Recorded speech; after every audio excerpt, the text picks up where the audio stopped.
Assalamualaikum warahmatullahi wabarakatuh. Alhamdulillahirabbil alamin. Assalatu wassalamu ala sayyidina Muhammadin wa ala alihi wa sahbihi ajma'in, amma ba'du. Kaum muslimin wal muslimat rahimakumullah. Pertama-tama marilah kita panjatkan puji syukur kehadirat Allah Subhanahu wa taala yang telah melimpahkan rahmat dan hidayahnya kepada kita sehingga saat ini kita dapat menjalankan puasa dengan keadaan sehat walafiat. Kedua, sholawat salam semoga tercurahkan kepada Nabi Muhammad SAW yang selalu kita nantikan syafaatnya. Kaum muslimin wal muslimat rahimakumullah. Pada kesempatan ini saya akan menyampaikan kultum dengan tema keutamaan surat Al-Fatihah. Surah Al-Fatihah adalah Makkiyah atau diturunkan sebelum peristiwa hijrah Rasulullah ke Madinah. Surat ini terdiri atas 7 ayat yang merupakan surat kelima yang diturunkan kepada Rasulullah. Dan sesungguhnya kami telah berikan kepada 7 ayat yang dibaca berulang-ulang dan Al-Quran yang agung. Al-Hijr ayat 87. Yang dimaksud dengan 7 ayat yang dibaca berulang-ulang dalam ayat di atas adalah surah Al-Fatihah. Rahasia keajaiban Al-Quran terletak pada cukupnya terhadap seluruh makna Al-Quran. Hal ini dikarenakan setiap makna dalam Al-Quran dapat ditemukan dalam surah Al-Fatihah dan seluruh tujuan Al-Quran bisa kita nikmati hanya dalam 7 ayat.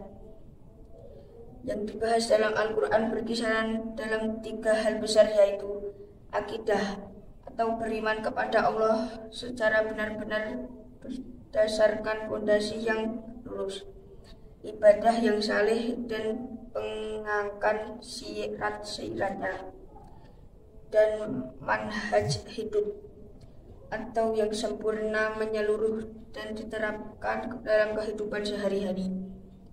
Mengenai bahasan akidah di dalam surat Al-Fatihah dapat kita nikmati dalam ayat.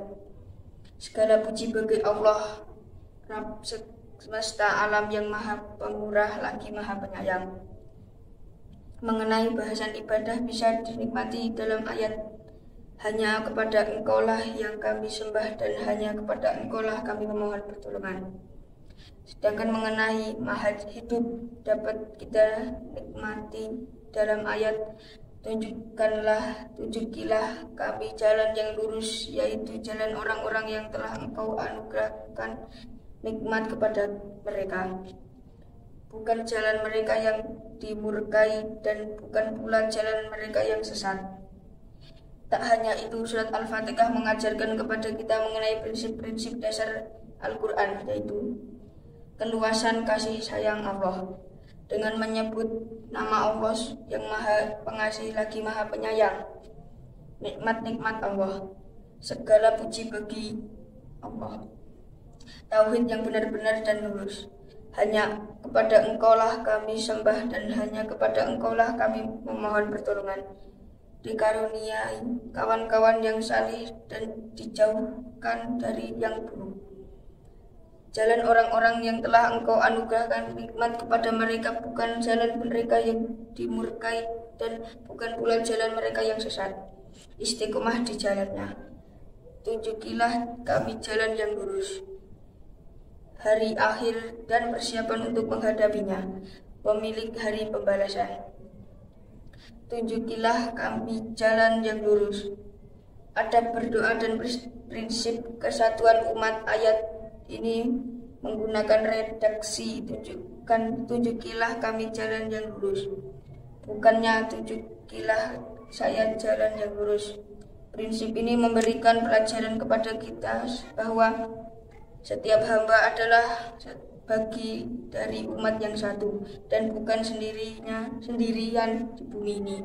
Surat Al-Fatihah juga merangkum kebaikan dari seluruh kitab yang telah diturunkan oleh Allah sebagaimana diungkapkan oleh Ibnu Qayyim. Sesungguhnya Allah telah menurunkan sebanyak 104 kitab, seluruh maknanya terkumpul dalam 3 kitab, yaitu Taurat, Injil, dan Al-Quran. Seluruh makna dalam kitab tersebut terangkum dalam Al-Quran. Seluruh makna Al-Quran terhimpun dalam surat Al-Fatihah dan seluruh makna dari surat Al-Fatihah terangkum dalam ayat hanya kepada Engkaulah kami sembah dan hanya kepada Engkaulah kami mohon pertolongan. Beberapa hadis Nabi yang mengungkapkan tentang keutamaan sholat ini adalah sebagaimana berikut ini. Dari Abu Sa'id bin Mu'allah, dia mengatakan, ketika aku sedang menunaikan sholat di masjid, Rasulullah memanggilku, namun aku tak menjawabnya. Kemudian aku menjelaskan kepada beliau bahwa aku tadi sedang sholat.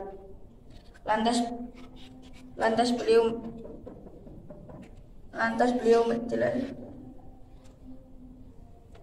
menjelaskan, bukankah Allah telah berfirman, wahai orang-orang yang beriman, penuhilah seruan Allah dan Rasul apabila dia menyerumu kepada sesuatu yang memberi kehidupan kepadamu. Kemudian Rasulullah bersabda kepadaku, sungguh sebelum kamu keluar dari masjid akan aku ajarkan kepadamu satu surat, yaitu surat yang paling agung dalam Al-Quran.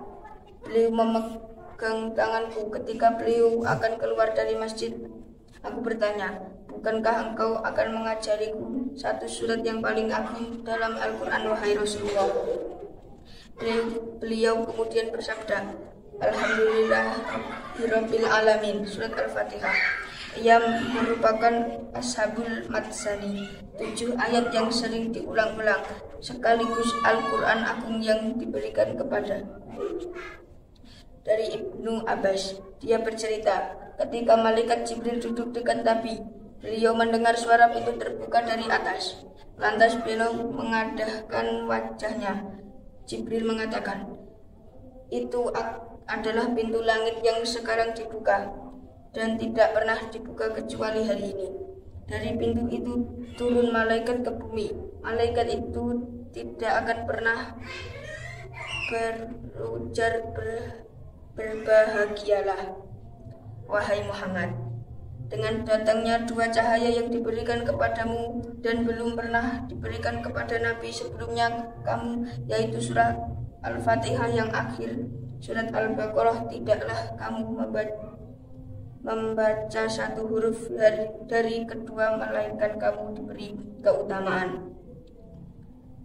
Dari Abu Hurairah, dari Ubay bin Ka'ab, Rasulullah menawari, maukah kamu aku ajarkan satu surat yang semisal tidak pernah diturunkan dalam Taurat, Injil dan tidak ada pandangannya dalam Al-Quran?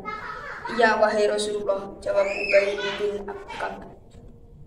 Rasulullah bersabda, surat Al-Fatihah adalah Ashabul Matsani dan merupakan Al-Quran agung yang diberikan kepada.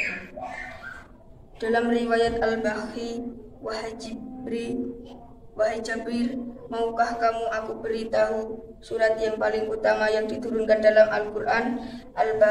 Al-Baihaqi mengatakan, Jabir menjawab, ya wahai Rasulullah. Rasulullah bersabda, yaitu Al-Fatihah yang dalamnya terdapat obat untuk semua penyakit. Demikian kultum dari saya tentang keutamaan surat Al-Fatihah. Mudah-mudahan kita semua dapat mengamalkannya. Amin. Sekian, kurang lebihnya saya mohon maaf yang sebesar-besarnya.